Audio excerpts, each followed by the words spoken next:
Olá, queridos alunos do Euclides, tudo bem?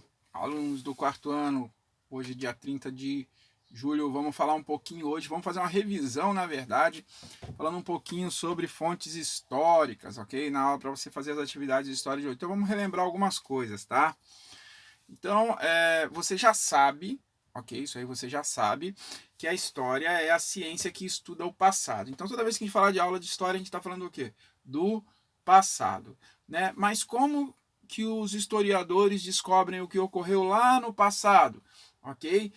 Todas as produções dos seres humanos, tudo que eles fizeram, como eles levavam sua vida, ok? Eles descobrem isso analisando vestígios do passado, ok? Então eles encontram vestígios, né? E esses vestígios eles vão permitir aos historiadores, tá, aos arqueólogos, com a ajuda de outros profissionais, é claro, né, de cientistas, né, durante escavações, vai permitir que ele faça uma análise de como era essa sociedade no passado, ok? Através de ossos, de restos de cerâmica, de enfeite, de adorno, de construções, ok? Isso é possível para esses historiadores permitir. Por quê? Porque isso são marcas que foram deixadas por seres humanos que viveram aqui muitos e muitos anos antes de nós. E essas marcas, elas são chamadas de fontes históricas, né?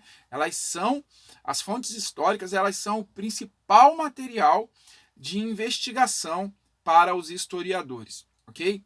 Então, quando os historiadores encontram um tipo de marca desse, ok, ele consegue aí descobrir, através desses vestígios, como viviam essas sociedades, como eram seus hábitos religiosos, como eram suas festas culturais, de que maneira eles se vestiam, a forma com que eles lidavam com alimento, né, como que eles produziam a sua escrita, como eles se comunicavam, como que eles contavam os dias, ok?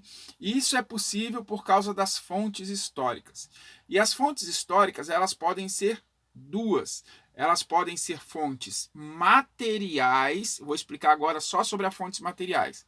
As fontes materiais, elas referem-se a objetos, coisas que eu consigo pegar.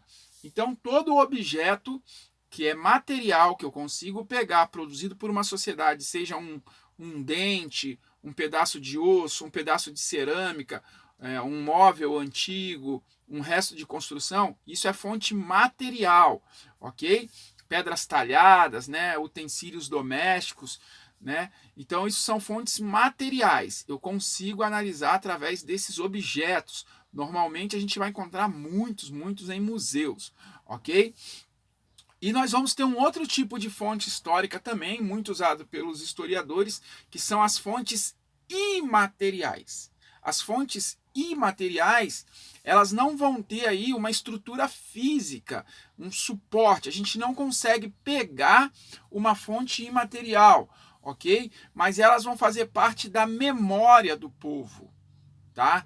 Então elas podem ser transmitidas de geração em geração, como por exemplo músicas, lendas, festas culturais, tradições, costumes. Você quer ver uma fonte histórica imaterial muito comum, né? A festa de Santo Reis, a folia de Reis, ok? Festa de São Pedro Pescador, são fontes históricas imateriais. Elas já aconteciam antes de nós nascermos, ok? Nossos avós, bisavós já praticavam e agora nós também praticamos. E por que nós praticamos, professor? Porque foi passado através da nossa cultura, tá certo? Então, vamos relembrar, nós temos as fontes materiais, aquelas que a gente consegue pegar, que são objetos, e as fontes imateriais, que são músicas, festas, culturas, costumes, ok?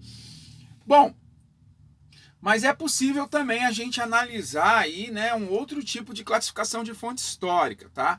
Ela pode ser classificada como fonte escrita, fonte histórica escrita. Vai estar onde?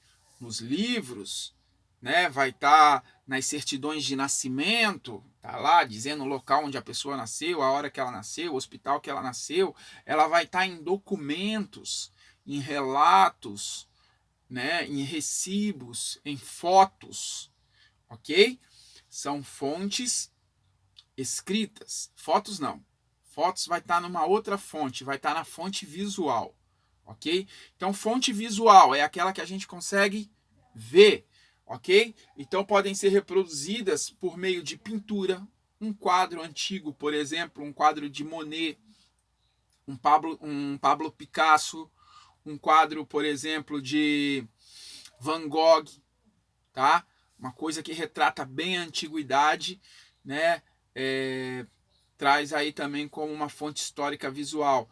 Pinturas rupestres, aquelas pinturas na parede das cavernas, também é uma fonte histórica visual. Eu não posso pegar, ok? Mas ela está lá e ela indica que ali viveu um povo, tá? Obra de artes, filmes, fotografias, todos esses são fontes históricas visuais. E a terceiro tipo é a fontes históricas orais, ó, oralidade, que é falada, são as produções sonoras, por exemplo, músicas, né? Cantigas, uma cantiga bem antiga, escravo de Jó, jogavam caxangá, é uma fonte histórica oral, ok? Não, a gente não conhece o cantor que fez essa música, né? Ela vem passando de geração em geração, ok? Até chegar até nós, ok? Era uma forma de brinquedo já, de brincadeira dos nossos bisavós, tataravós, ok? Da época dos escravos ela veio essa música. Então, por exemplo, outra fonte histórica oral são as lendas que são contadas, né? A história do lobisomem, história do Drácula, história de piratas, são fontes históricas orais, ok? São lendas, né? Criadas pela imaginação do povo, tá? Outra fonte histórica oral, entrevistas, né? Por exemplo, essa aula que eu estou fazendo para você, ela é uma fonte histórica visual e também oral. Você consegue ver e ouvir, ok? Essa aula de história. Então, daqui a alguns anos, se você for lá revisar no seu celular e você guardar esse vídeo, você vai ver, olha, a minha aula de história que eu tive lá atrás, no dia 30 de julho de 2020. Esse que era meu professor, já até morreu, tá velhinho, ou então já era, né? Ok? Depoimentos de pessoas também, de pessoas idosas, né? Por exemplo, aqui em Caraguatatuba teve uma catástrofe na década de 60, ok? E pessoas que viveram esse evento na época contaram essa história aos que chegaram depois. Por exemplo, eu nasci em 1976, não era vivo na época, ok? E sei dessa história porque pessoas deixaram registro, depoimento, elas contaram essa história como ela ocorreu, tá certo? Então, pessoal, isso aí é um pouquinho da nossa aula de história de hoje, só para a gente relembrar, tá bom? Eu quero que você assista esse vídeo e faça depois aí duas atividades. Primeira pergunta, você vai explicar o que são fontes históricas e por que são importantes para o historiador. E na segunda atividade é um caça-palavra, tá? Num diagrama que eu vou postar aí para vocês aí, tá bom? Um grande abraço e já já a gente volta aí para finalizar com a aula de geografia. Até mais!